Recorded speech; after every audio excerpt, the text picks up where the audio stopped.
So, what does the Bible say about respect? Well, it begins with respecting God, reverence towards God. In Scripture, respect starts vertically between you and God before it goes horizontally between people and people. Respect is reverence for God. Proverbs 1:7, the fear of the Lord is the beginning of knowledge, and knowledge of the holy is understanding. This fear, though, fear of the Lord does not mean terror. It means respect. It means like reverence, being in awe of someone, recognizing their authority. So that's what that means. You're not in no reason to be fearful of God as a terrorizing person. It's to recognize their authority, have reverence for them. If someone doesn't respect God, their understanding of respect towards people will always be incomplete. So, respect, according to the Bible, begins with reverence towards God, respecting God. Then, after the vertical, it's the horizontal. Respect for all people. That's a baseline respect, okay? Every person has value according to Scripture. 1 Peter 2:17. Show proper respect to everyone, not just people you agree with or people who treat you well, with everyone. Why? Why would we do that? Well, because everyone is created in God's image. Everyone is of God. Now, again, we've been talking about some things, so we take those things into consideration as well. We don't let people step all over us. We don't let people interrupt our boundaries, cross our boundaries. We take care of all that because we have self-respect. While we're treating other people with respect, it starts with God, respecting God, and then it goes to people. Have you ever thought about respect being tied to love? Because biblically speaking, respect is relational. It's not just a cold thing. It's a relational thing. Romans 12:10, be devoted to one another in love. Honor one another above yourself. That's pretty powerful. Again, we're not just agreeing. We're not being in fear.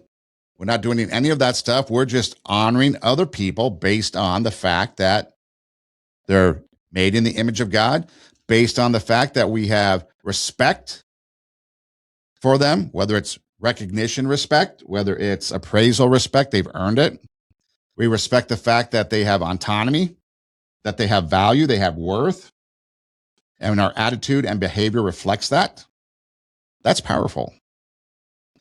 Respect means putting others before us, not needing to win every interaction, valuing people without competing with them.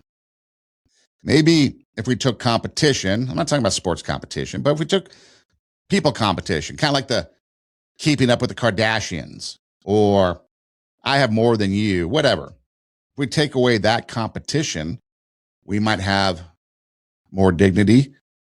We might have less contempt for each other, and we might show more respect.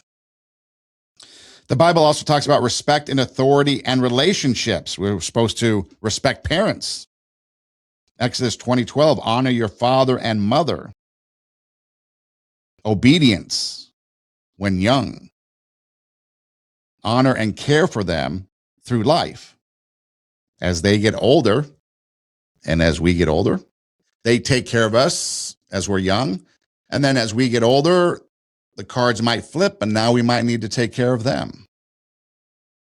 And we do that to honor them, to respect them.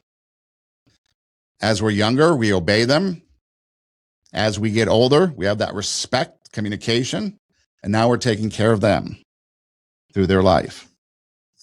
Leaders, and this is a big one. Romans 13:1, if you ever think about this, let everyone be subject to the governing authorities.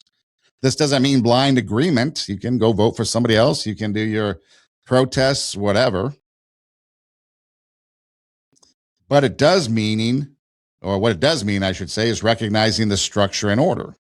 Because it also talks about government put in place by God. But let everyone be subject to the governing authorities. Again, we do not have to have the blind agreement. We can just recognize the structure and order of government. It also talks about church and spiritual leaders.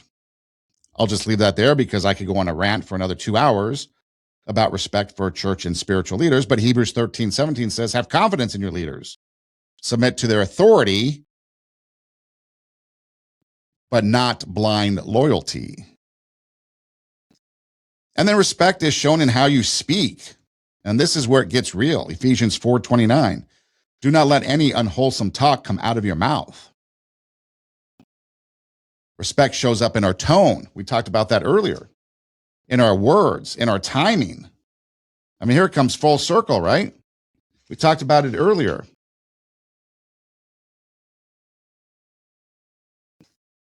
I was just trying to look at my notes to see if I could find it again real quick. But I know we talked about it earlier, but then again, it comes back here in the Bible. Tone, words, timing. James 1:19, everyone should be quick to listen, slow to speak, and slow to anger. Now, wouldn't that be something if that took place today? So listening is a form of respect. Absolutely. Restraint is a form of respect. Absolutely. There's a lot of times I show restraint